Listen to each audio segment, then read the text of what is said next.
card players, what is Gucci and the booty? I am Wolfgang, 1/4 of Team Starwind, and we are back with another duel video. This one here is a battle between E, who's on the left, or I'm sorry, E is on the right, and Mardo, one of our good friends, is on the left. We're actually at Pandemonium Books and Games, that's in Cambridge on 4 Pleasant Street, I believe, for all my Boston, Massachusetts heads. But yeah, so E's playing a Fire Lightning Cadets deck, full on Cadets, and Mardo, he's playing a mono water, like standard unit weenie rush deck, I guess you'd call it. Not 100,000% sure. I don't know if he put together or if this is a list he saw and then like edited it to his liking. I just know it's like a mono water weenie rush type of deck. that's about my extent of my knowledge. But yeah, so both of them starting off really strong, or what I think is strong. You know, you got your nice 2-drop back up, boop boop, good to go. Oh, and Mardo starts off with Ike. Mardo, what's going on here? Oh, I think Mardo didn't draw enough cards. I'm like, what's good? Was this versus? You just drawing on your opponent's turn? That's what we're doing here. But yeah, Mardo starts off with an Ico, which you guys have heard me previously say before that I slept on that card tremendously until I seen it like actually used in battle, and that card is super dope. It's a 2-drop, and you can just crack it off late game for any summon that you need mid battle. Just boom boom, like I don't know, I think it's super dope the way you can use it and utilize its capabilities. So I'm a huge fan of Ico now, or that Ico now. And he plays down turn 2 Waka, so Mardo's doing good. He's curving out great. It looks like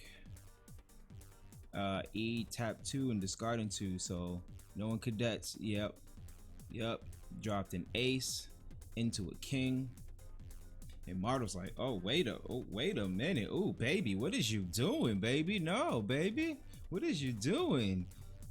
That's never what you want to see early on in the game. All you got is these 2 little backups. Next thing you know, your opponent drops 2 big old forwards on the board. Those tempo rush plays are just, it's never what you want to be on the receiving end of. And Ace, that card is super good.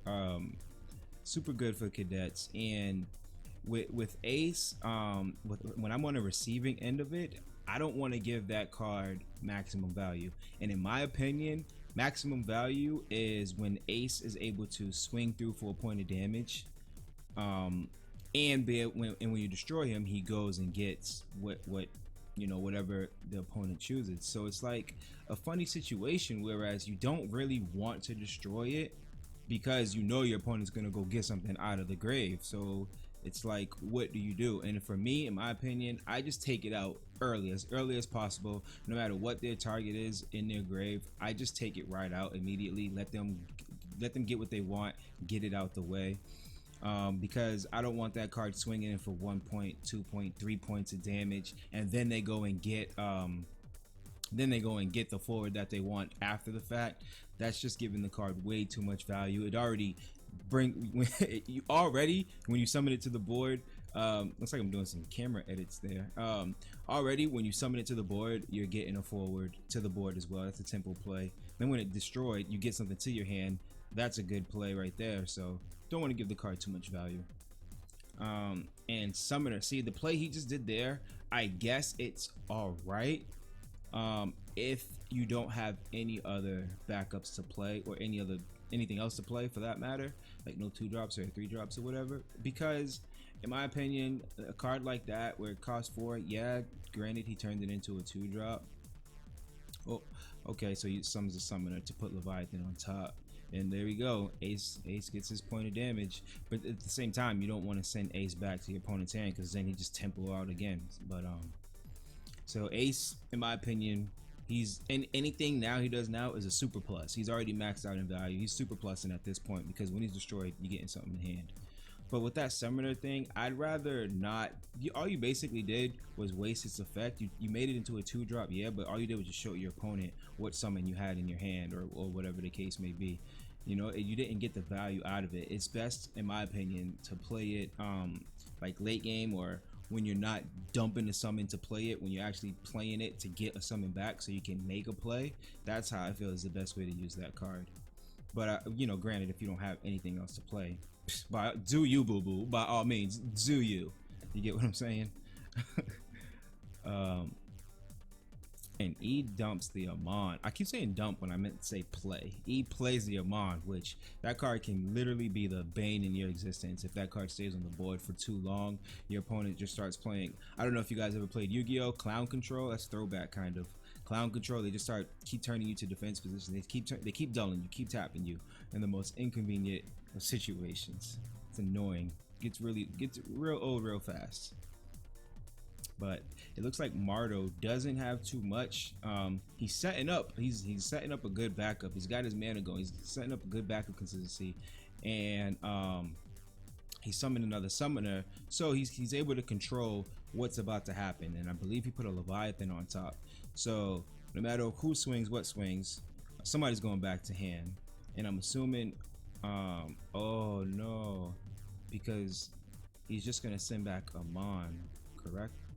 Yeah, he sends back. He should have swung with Amon, and he wouldn't want to send back the ace, so he would have sent back Amon, and you could have swung in for another point of damage with the ace. But you live and you learn. So that was kind of like a small misplay. Like, I mean, it wasn't like crazy, but he could have got another point of damage, and that's the way you win the game. So slight misplay there by E, but it's all good. He's able to just main phase 2, play the Amon again, which I'm sure he would have done anyways, and pass turn from here. Excuse me while I hydrate. Pinky out.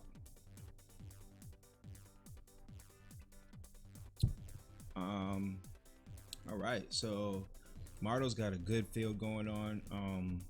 He's got 4 backups, 2 summoners who are pretty much useless. They're just pretty much blockers at this point. What are they at, 5k apiece? 4 backups, 2 summoners at 5k apiece. E doesn't have that many backups, but he's got a good forward field presence. Ooh. So he drops it Amon into. Oh, wait a second. I said Amon. I meant to say Quistis because I was about to. But wait, time out. I didn't realize you could do that. Yeah, you totally can, huh? Quistis brings in a 3-drop or less. Wow, Quistis into Garnet. That's a really good play. Such a good play. I don't know why I never thought of that. And so now Quistis also gives every 2-drop or less an extra 1,000. So they're at 4, 5. They're at 6k a piece right now. Not bad. And he swings through with the team attack and hits. It looks like an Odin. Sorry, the lighting. That is way blasted out. Absolutely apologize. We're like they're literally directly under a light, and since we're at this venue, I don't have none of my like lighting equipment or anything like that. So super sorry for the way the rewards are turning out. I'll try and make out what I can for each, but Mardo with the tempo play of his own kind of turned the tides a bit on E a little bit here. Kind of tipped things in Mardo's favor. Every tempo play, man, those tempo plays are just strong in this game. I've said it before. In a game where you're using resources like you know, backups or in Magic there's lands, anything where you're using resources and you're able to play 2 forwards, creatures, monsters, whatever the case may be at once, it hurts, man. Being on the receiving end of that hurts. It just changes the tide of the game so fast. It hurts. There's no other way to put that, dude. But he drops the black. Oh wait, yeah. He plays the black mage on summoner. I think he thought he was gonna destroy it. Because it, you know, summoner make -4 and it's printed 4, but he didn't realize. I'm assuming, because I don't know. I'm assuming he didn't realize that the Quistis gives it a plus, and there's a walker back there. To be fair, Mardo kind of got it hidden a little. Oh no, that's Aiko that's hidden. So I mean, I guess it's under the other 2 cards. Can't really tell, but either way, Quistis is given a plus, so you wasn't gonna get what you wanted out of that, anyways. But you know, what's done is done. You live and you learn. Time to pass your turn. Bars, baby. Bars. But okay, so let's see how Mardo retaliates by playing Minwu. Okay, I love that card. That's probably, I think that is my favorite water backup, indubitably. Like, definitely my favorite water backup. I played Earth Water as my primary deck. I just basically, you know, y'all know Minwu. You know what I'm saying? I got my Vincent and my Minwu to protect it. So Earth is, I mean, water. When I run water, I'm most likely you're gonna see 2 Minwu in my deck, unless I'm just trying some crazy fun build. But if I'm going, like, if it's a tourney build or something like that, 9 times out of 10 I have 2 Minwu in that deck, as long as I'm running water. Just that it stops, it almost shuts down fire completely, because fire does a lot of, until Palom gets on the board. That card is just, man, I learned my lesson with that card. But yeah, it shuts down a lot, and it's just a whole lot of protection. So I'm a huge fan of Minwu, huge fan. I've been running that literally since I started playing the game. Minwu has been in my deck. And he returns with another, so he blocked with the ace before. I guess he had one in hand, so he returns with another ace tempo play with the king. So now he's feeling good. Although he does have a knight on board who's 1 2 3 4 5 8 9 10k. That's a 10k knight right now, which isn't the I don't know what I'm trying to say. You don't want to see that. That's a pretty scary sight to see.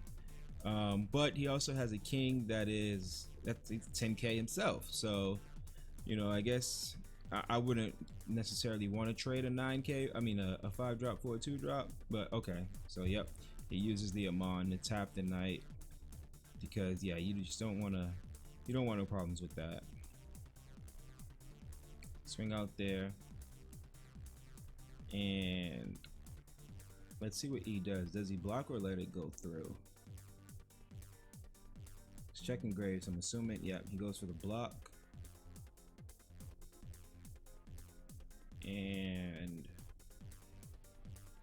looks like Mardo's contemplating something. He's using Garnet's ability to, yep, never tap your backups with tap abilities when you're activating something, just in case you want to, something gets crazy, just in case you want to activate and something gets wild, you need to activate those. Always use the useless ones, the ones that already did their job, or the auto ability ones. But okay, so he uses Leviathan to get rid of King, knowing that he was going to kill the ace, I'm assuming, so he can get through with the point of damage with Garnet. Yeah, so he just wanted to swing for the fences that round. And he hits a, oh, I cannot see that. Looks like a 9.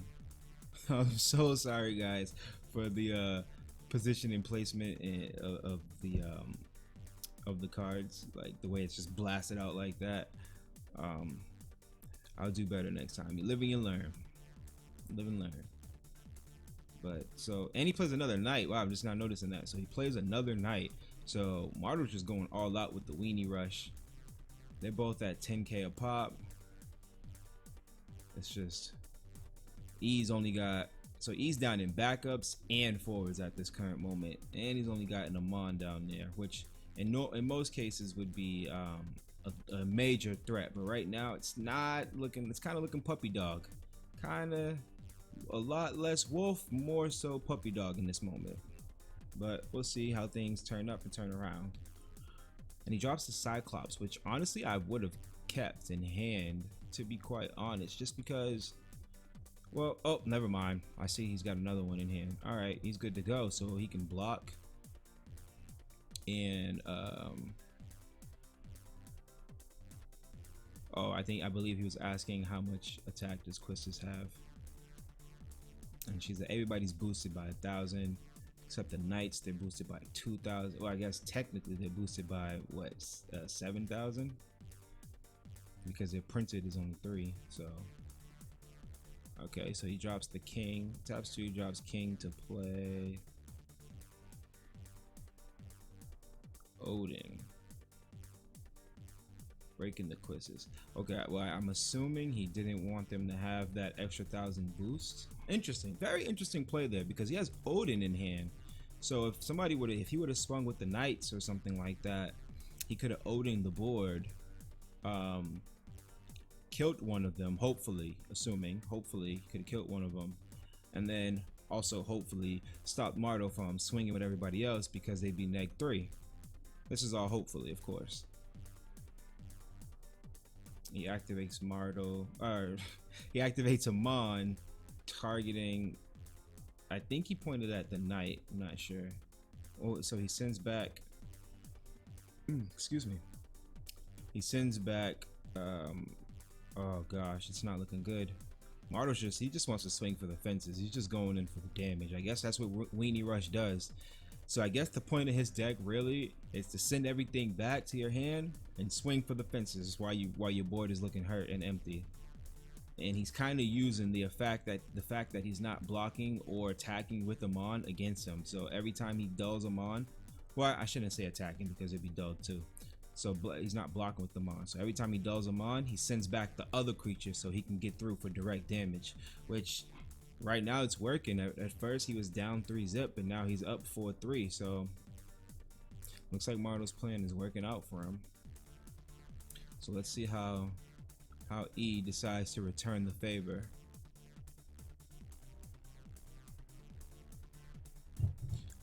Excuse me while I hydrate. Pinky's out.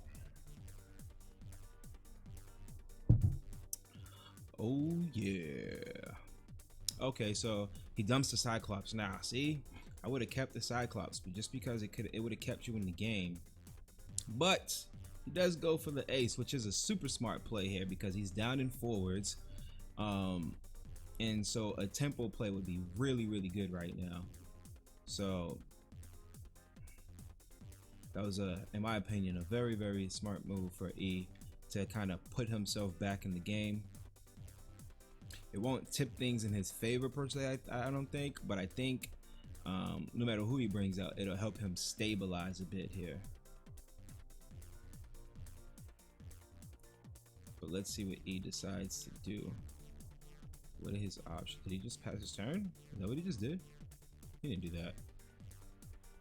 Oh, I think he's asking how much. Yeah, he's asking how much attack they have, which currently they are at 1, 2, 3, 4, and 3, 7 plus Walk is 8. They're both at 8k apiece. Possible plus whatever because Garnett is on the board.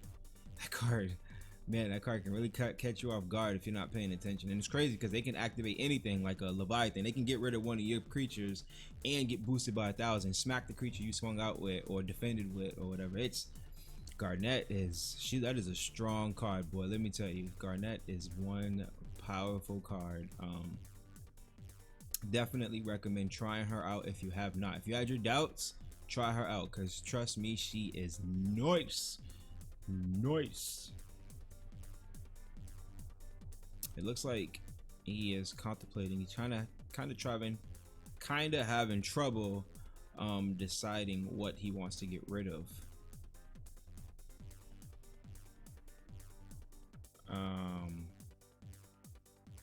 Yeah, he's just all types of confused. I mean, he's got plays, he got moves to make, so he's not in the worst position. All right, I think he's made up his. Nope, he has not made up his mind. Taps 1, taps 2.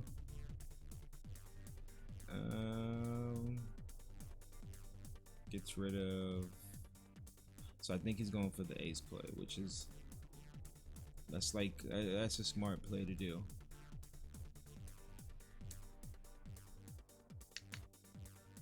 Is that who is that? Kind of missed it. Oh, Machina.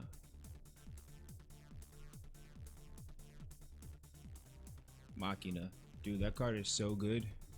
Oh, he dumps the Machina. Wow. To play Queen? He dumps the Machina to play Queen. Does he have another Queen in hand to use her special? No. Interesting. I would have.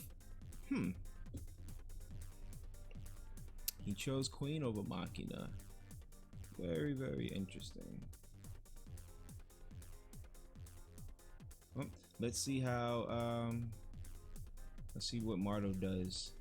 To retaliate, he taps 3, plays another Mog, draws a card.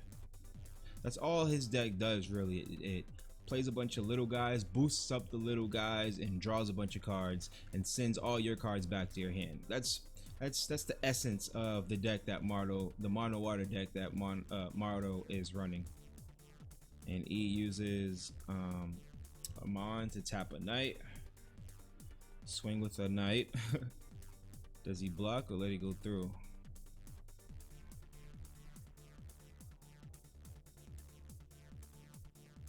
Looks like he's just he decides to block. And who does he decide to grab? He decides to get his Machina back. Okay, so all right, okay, yeah, that wasn't terrible. Wasn't atrocious. And no, you definitely didn't need that because you already had one on board. Too bad it doesn't have EX burst. That would have been lit. I pretty much, if you guys ever play me, you'll hear me say a lot, oh, I wish that had EX burst. I wish pretty much every card had EX burst. Seriously, like, I love that effect about the game. That's one of my favorite mechanics in the game. It's just like you get slapped up, but then you crack an EX burst and you get to do something or hurt their creature or something like that. I'm just like, yes. Except for when I hit a Robon and I ain't got no creatures on board. That is like one of my biggest pet peeves. That I hate that so much. That is like ultimate Jordan crying face for me, is to hit a Robon when I don't have any forwards on the board. Oh, it breaks my soul, man. Hurts. Because Earth doesn't have that much Destro as it is, in my opinion. Like, I don't think we just got Atmos, so thank you for that. And then they gave us what? They gave us Masked Woman, which is, that can be beaten by a fairy, and so can Machinist, which is a 5-drop. So, but the Machinist has EX burst too, so yeah. But yeah, Robon, no forwards, Jordan Cryface. But let's see what E decides to do. Mardo plays a Mime. Not a huge threat, but it could give him some hand. Oh, he already has hand advantage, right? He's got like, looks like a good 3 or 4 cards in hand, so he's good for hand. He's just trying to, I told you that's what the deck does, is just draw, send back, weenie rush.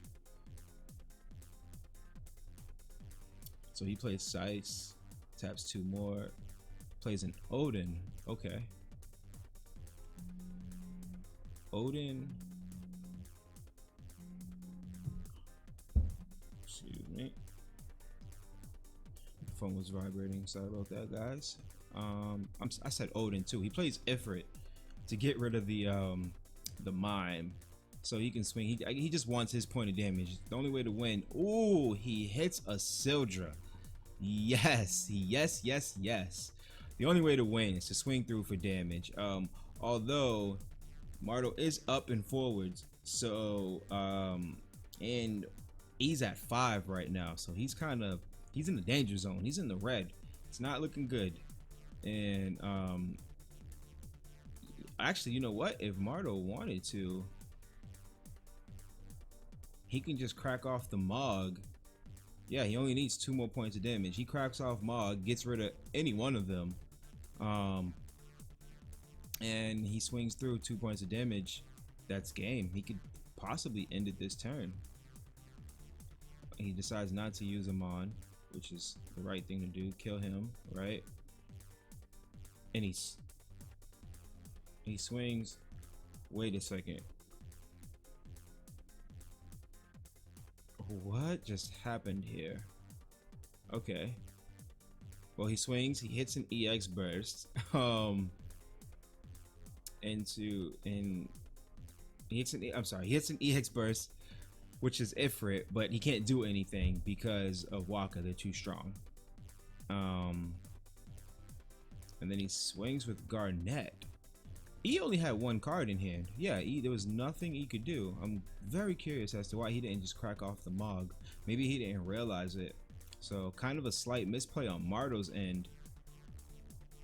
And Mardo, okay, so he was already 8.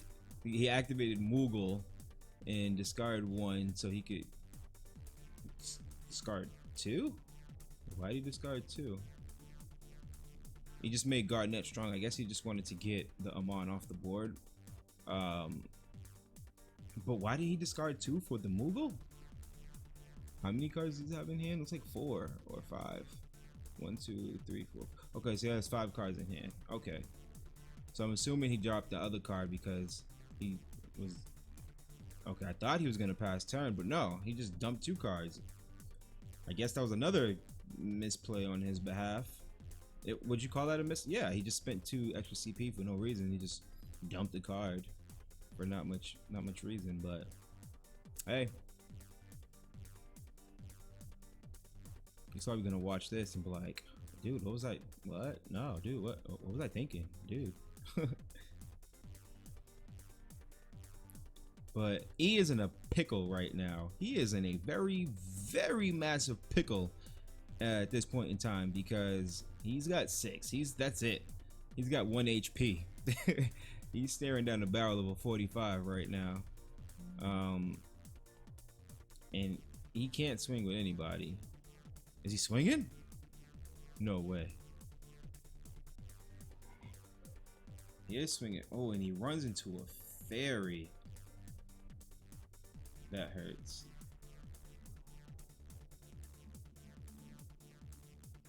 That hurts a lot. Yeah. He only got 1 card in here, right? Yeah. Yeah, there's nothing. We pretty much know where this game is gonna go at this point. And it looks like I can kind of, yeah, he drew a Sildra. Oh gosh. Yeah. It's pretty much game set.